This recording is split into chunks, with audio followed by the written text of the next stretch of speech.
27 April শনিবার ঘড়ির কাঁটায় মধ্যরাত 2:42:06 মানিকগঞ্জ সদরের গিলন্ড বাজার এলাকার একটি সিসিটিভির ক্যামেরার ফুটেজে দেখা যায় অশোক লেল্যান্ডের নীল ও হলুদ রং মিশ্রিত একটি সিঙ্গেল কেবিনের পিকআপ চুরি করে চোর চক্র মুন্নু মেডিকেল কলেজ হাসপাতালের সড়ক দিয়ে পিকআপ নিয়ে এগিয়ে যাচ্ছে।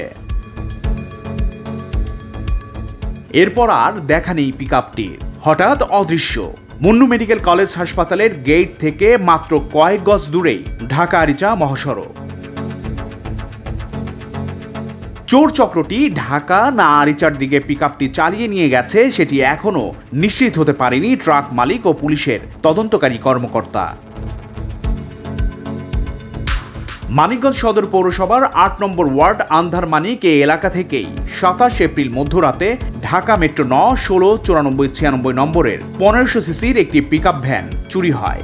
গাড়ি রাখছে, এই জায়গায় রাখার পর এই বাসায় নাকি মাল সামানা আসছিল, ভ্যানওয়ালারা গাড়ি সরিয়ে দিতে বলছে, তাহলে সরিয়ে দিছে যে মাল নেওয়া হইলে ওরা ডাক দিয়ে আবার গাড়ি পজিশনে রাখতো।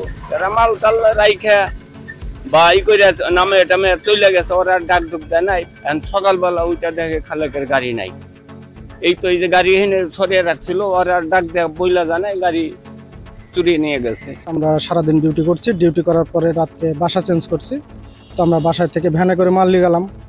মাল লাগিয়ে দেখে মেন রোডের সাথে আমরা যে গলিটা দিয়ে যাবো ওই গলিতে ওনার গাড়ি আছে।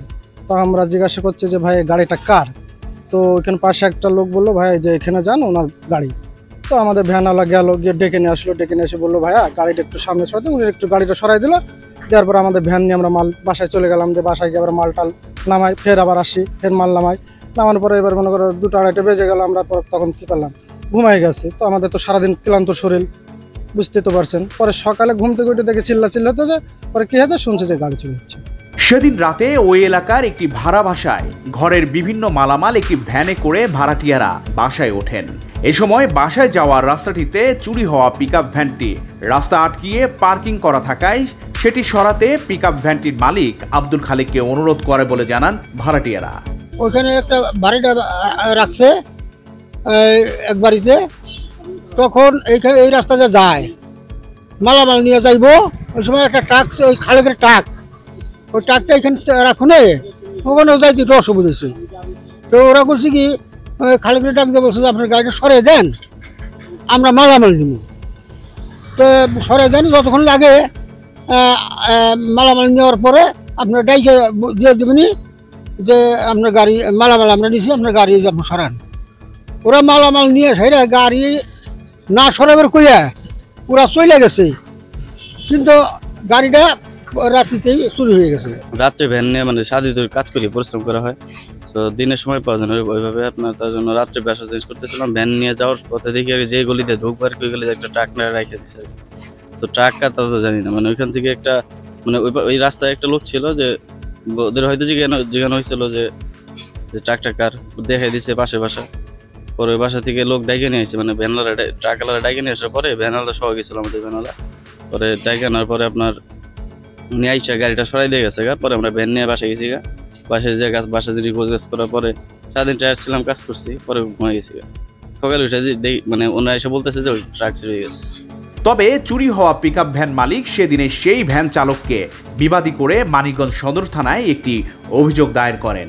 ওই দিন রাত্রে আমার গাড়িটা আমি ওই যে ওখানে রাখি, ওই ভিতরে রাখার পরে এই দিকে দক্ষিণে একটা বাসায় ভাড়াটিয়া উঠে, ওই ভ্যান যায় না বিদায় আমার ওরা বলে গাড়িটা এই রাস্তায় আইনে থাকুন, আমরা মাল নামান শেষ হলে আপনারা আমি দেখে দেবো, আপনি ঘুমান গা। আমি ঘুমাইয়ে গেছি। ওরা 11টা থেকে রাতে 2টা পর্যন্ত মাল টানছে, তাই না। পরে ওরা দরজার মতো চলে গেছে না, আমার গাড়ি চুরি করছে, আমি ওকে ধরা পারি নাই। পরে আমারে ঘুমের থেকে আর ডাক দেয় নাই। ওরা যখন ডাক দেয় নাই তখন আমি 4টার দিকে ফজর আজান দিয়েছি, আমি উঠে বাস্তবে উঠে আমার গাড়ি বলাইছে, আমার গাড়ি নাই। ওরা যার মতো চলে গেছে, ওরাও নাই।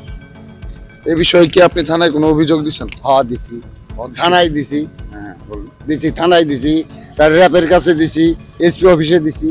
এর আগেও ওই এলাকা থেকে একাধিকবার গরু, ভ্যান, বাইসাইকেল, মোটরসাইকেল, অটোরিকশা, বালু ট্রাক ও সবশেষ এই পিকআপ ভ্যান চুরির ঘটনা ঘটে বলে জানান এলাকাবাসী। মাঝে মধ্যে গরু চুরি হয়, অটো চুরি হয়, রিক্সা চুরি হয়। আমার রিক্সার ব্যাটারি নিয়ে হাসছিল। আমরা একটা রাত করে সিহির করছি, ডিউটি করছি। এখান থেকে যদি পুলিশ ডিউটি করতো তাহলে একটু ভালো হইতো। 27 তারিখে রাত 2:30টায় ট্রাকটা চুরি হয়েছে। এর আগেও মাঝে মাঝে এরকম চুরি হয়েছে।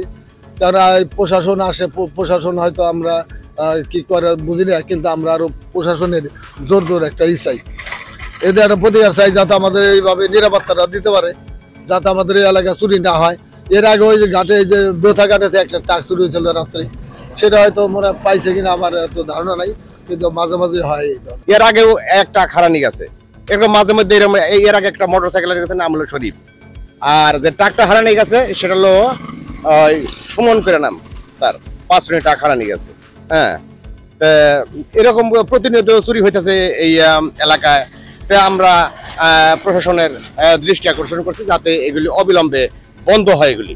এদিকে পুলিশ বলছে চক্রটিকে ধরতে গোয়েন্দা তৎপরতা বৃদ্ধির পাশাপাশি অভিযান অব্যাহত রয়েছে।